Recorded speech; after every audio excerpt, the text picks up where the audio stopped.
పక్కన రాహుల్ గాంధీ టూర్ సందర్భంగా అక్కడ సరిగ్గా భద్రత కల్పించలేదు, ఇక్కడ భద్రత కల్పించలేదు, కాశ్మీర్లో ఇబ్బంది పెట్టారు, ఇట్లాంటి ప్రకటనలు ఇదే షర్మిల ఇచ్చింది.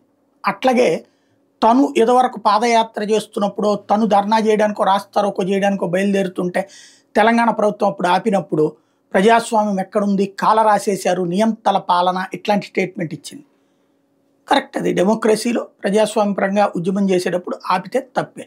ఇప్పుడు మా అన్నని ఎట్ట వెళ్ళనిచ్చారు, అంత జనాన్ని ఎట్ట రానిచ్చారు, అడ్డుకోండి అని చెప్తుంది. అంటే ఒక కార్యక్రమాన్ని నడపద్దు అంటుంది.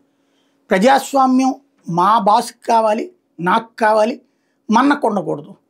ఇది ఆవిడ పిసిసి చీఫ్ హోదాలో మాట్లాడుతుందా, లేకపోతే అన్న మీద కక్షగట్టిన చెల్లిగా మాట్లాడుతుందా? ఎవరికి వాళ్ళు ఆలోచిస్తారు కదా.